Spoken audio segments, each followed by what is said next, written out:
में ही अल्लन गल्लन टॉप में मैंने देखा था कि राजदीप कूद रहा था अपने आका के लिए, तो बड़ी तेजी से कह दिया कि भाई कांग्रेस की राज्य ही कितने केंद्र में शासित।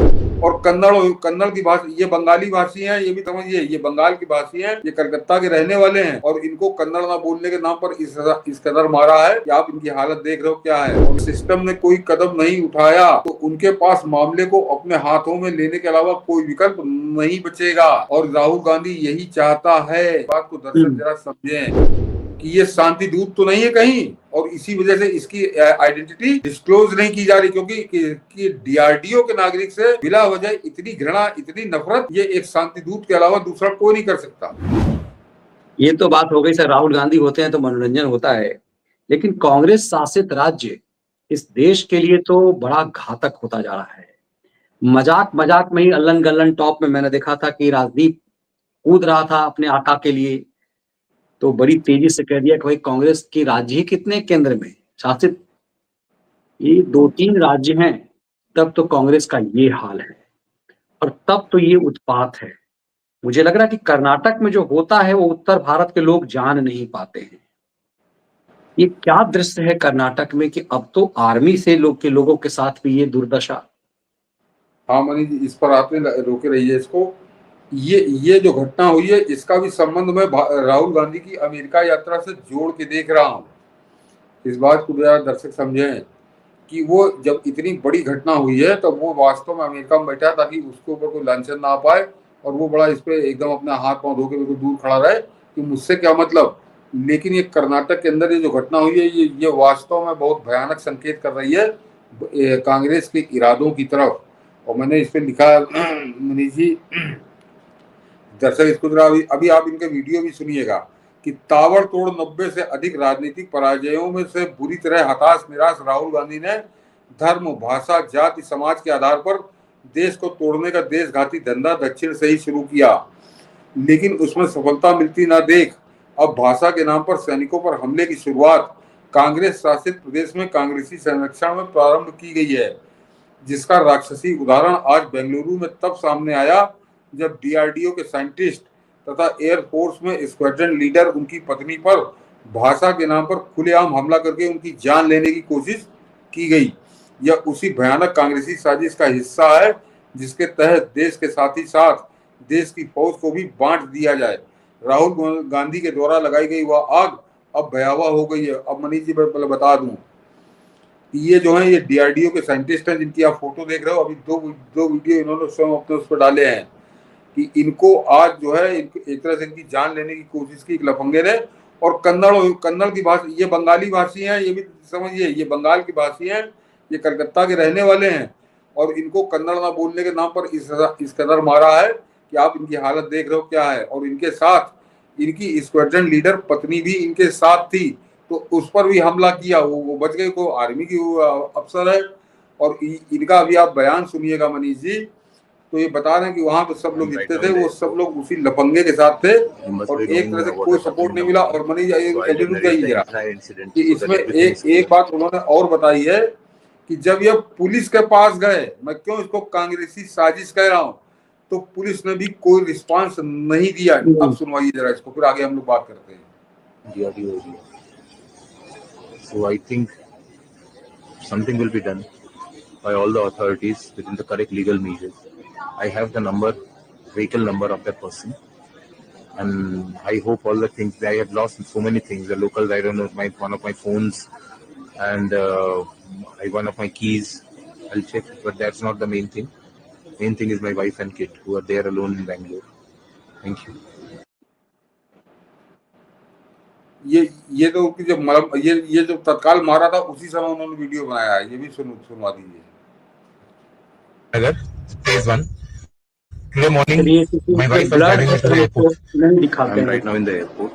कई बार you must be knowing what has happened in the morning. सुना है ना शायद? So I'll just narrate the entire incident. छोड़ दिया, one bike. ये देखिए, और ये पूरी खबर है, देख लीजिए। तुम डीआरडीओ वाले हो, बेंगलुरु में रोड रेज में वायुसेना अधिकारी लहलुहान पत्नी का अपमान।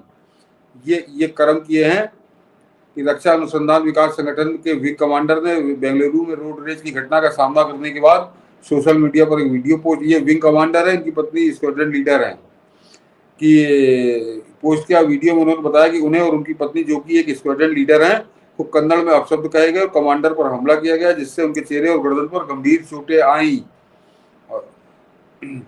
बोस के अनुसार यह घटना 18 अप्रैल 2025 को हुई, जब दंपत्ति सीवी रमन नगर में डीआरडीओ कॉलोनी से हवाई अड्डे के लिए जा रहे थे, जब एक बाइक सवार ने कथित तौर पर उनकी कार रोकी और कन्नड़ में गाली गलौज करने लगा। बोस ने कहा कि स्थिति तब बिगड़ गई जब बाइक सवार ने उनके वाहन पर डीआरडीओ का स्टिकर देखा। जरा देखिए, डीआरडीओ का स्टिकर देख के मारा गया है, स्टिकर दिखा, जिसके बाद उन पर और उनकी पत्नी पर अपमानजनक टिप्पणियां की गई। टकराव को संबोधित करने के लिए कार से बाहर निकलने पर बोस को कथित तौर पर बाइक सवार ने चाबी से माथे पर वार किया, जिससे खून बहने लगा। उन्होंने यह भी कहा कि सड़क पर अन्य लोग भी शुरुआती हमलावर में शामिल हो गए, जिसमें से एक व्यक्ति ने पत्थर उठाकर उनके सिर पर वार किया, यानी गुम्मे से मारा है इनको, वार किया। घटना के कुछ समय बाद अधिकारी ने घायल अवस्था में एक वीडियो रिकॉर्ड किया, जिसमें उनका चेहरा और गर्दन खून से लथपथ हैं। वीडियो में अधिकारी ने कहा, पीछे से एक बाइक आई और हमारी कार को रोका। उस आदमी ने कन्नड़ में मुझे गाली देना शुरू किया।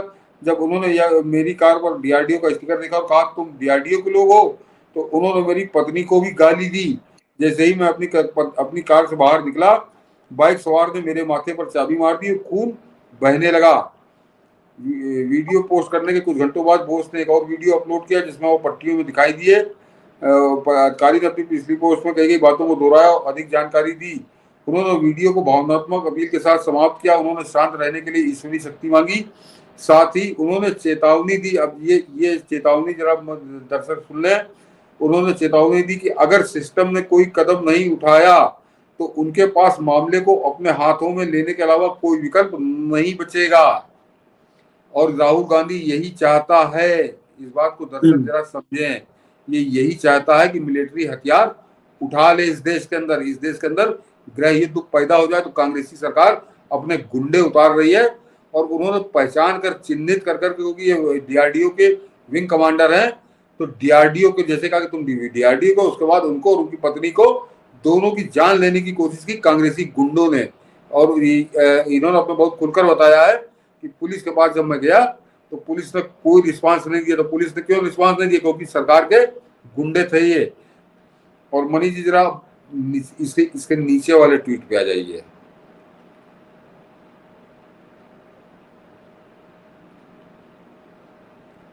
कि जिस गुंडे ने इनको मारा है उसको भी जरा समझ लीजिए, उसको भी जरा देख लीजिए, उसका चेहरा भी पहचानिए। और मैं, हाँ मनीष जी दिखा रहे तो मैं पढ़ देता हूँ, मैंने इसके ऊपर लिखा क्या इस गुंडे के खिलाफ, इसकी जरा चेहरा दिखाइए मनीष जी। कि भाषा के नाम पर भारत के खिलाफ भय का विष दक्षिण भारत में फैला रहे कांग्रेसी किराए के गुंडों में से एक ये गुंडा भी है, जिसने डीआरडीओ के साइंटिस्ट तथा इंडियन एयरफोर्स में स्क्वाड्रन लीडर उनकी पत्नी पर जानलेवा हमला करके उनको लहूलुहान कर दिया। ऐसे देशघाती राक्षसों के लिए देश में अब अज्ञात वीरों की फौज उतारने का यही सही समय है। देश के रक्षकों पर जानलेवा हमला करने वाले इन पागल हो चुके कुत्तों को जिंदा रहने का अधिकार नहीं है। ये गुंडा है ये। और इसकी फोटो किसी और ने नहीं, उन्हीं जो पति पत्नी है उन्होंने ही इसकी फोटो खींची है ये। और इसने कैसे अभी मनीष जी ने जो दिखाया था कैसे उनको लहूलुहान कर दिया। अब ये देखिए ये निकल डस्टर लिए ये आदमी, और ये गुंडा है ये। तो इसके लिए अज्ञात वीर के अलावा दूसरा कोई इलाज नहीं है। उन्होंने बाइक नंबर और सब कुछ इसके फोटो पे जारी कर दिया हुआ है कि इसका जो बाइक नंबर है, ये पढ़े लिखे आदमी का जो प्रमाण है, उन्होंने इस लफंदर को, कांग्रेसी लफंदर का पूरा बाइक नंबर और पूरा तस्वीर साझा कर दिया है, पूरा ताजा कर दिया। लेकिन दर्शकों को ताजुब होगा कि ये आदमी अभी तक गिरफ्तार नहीं किया है कर्नाटक की पुलिस ने। कैसे गिरफ्तार कर ले? कांग्रेसी गुंडा है उनका, और कांग्रेसी गुंडा ही नहीं है मनीष जी। दर्शक इसको समझें कि ये शांति दूत तो नहीं है कहीं, और इसी वजह से इसकी आइडेंटिटी डिस्क्लोज नहीं की जा रही, क्योंकि डीआरडीओ के नागरिक से बिला वजह इतनी घृणा, इतनी नफरत ये एक शांति दूत के अलावा दूसरा कोई नहीं कर सकता, कोई नहीं कर सकता। और इसका उदाहरण आप समझ लीजिए कि अभी आप जो बंगाल में दंगा हुआ है, वहां पर एक सेना के जवान का घर था, उसको पूरा जला दिया गया। वो आदमी, वो सेना का जवान अपनी पत्नी बच्चियों को, पत्नी को, माँ को लेकर किसी तरह जान बचाकर भागा है वो। तो एक तरह से सेना के ऊपर सुनियोजित हमले यहाँ देश के अंदर शुरू कर दिए हैं इन्होंने। और इसका इलाज, इस टाइप के लोगों का इलाज सिर्फ अज्ञात वीर वाली शैली है कि एक यूनिट अज्ञात वीर की हिंदुस्तान के अंदर भी होनी चाहिए जो इन कुत्तों को तत्काल गोली मार के देश से रवाना करे। इनका दूसरा कोई इलाज नहीं हो सकता और वो इनको अज्ञात वीर ही इनका इलाज है, क्योंकि कांग्रेस की जो सरकार है वो इनको पाल रही है, इनको संरक्षण दे रही है, इनको गिरफ्तार नहीं कर रही है, तो न्याय कभी नहीं होगा। और अगर इसी तरह की हरकतें होती रही तो आपने उस वीडियो में सुन लिया और बाकायदे उन्होंने लिख कर भी दिया है कि अगर हमको न्याय नहीं मिला तो मनीष जी ने बिल्कुल सही पकड़ा कि उसके मोटरसाइकिल नंबर, उसकी फोटो सब वो खींच चुके हैं। तो उन्होंने कहा कि फैसला हम अपने हाथ से करेंगे। तो आर्मी वाला कैसे हाथ से फैसला करेगा ये आप अच्छे समझ सकते हो। सिद्धारमैया जो है इसके बाप नहीं रोक पाएंगे उनको। जिस समय आर्मी का दिमाग खराब हुआ तो सिद्धारमैया के बाप नहीं रोक पाएंगे, पूरी कांग्रेस लग जाएगी। लेकिन राहुल गांधी जो बैठा है अमेरिका के अंदर, ये तमाशा हो रहा कांग्रेस शासित राज्य में, वो एक एजेंडा उसका ये भी है, वो यही तो चाह रहा है मनीष जी कि यहाँ पर आर्मी हाथ में हथियार लेकर सड़कों पे निकल पड़े, किसी तरह मोदी सरकार से पीछा छूटे। इसलिए अब वो इस स्तर पर उतरवाया आया है कि आर्मी के लोगों को प्रमोट किया जा सके। कांग्रेस शासित राज्यों में, अपने राज्यों में आर्मी वालों पर, एयरफोर्स वालों पर, डीआरडीओ वालों पर खुलेआम हमले इस तरह से करवाए जाएं और उसके बाद उनके खिलाफ कोई कार्रवाई न की जाए तो जाहिर सी बात है कि आर्मी प्रोवोक तो हो ही जाएगी। तो जो बांग्लादेश की हम लोग बात कर रहे थे, बांग्लादेश का बंगाल की, बंगाल से पहले तो कर्नाटक की सरकार बर्खास्त होनी चाहिए, क्योंकि हमारे लिए सेना सर्वोपरि है, सेना सबसे पहले है।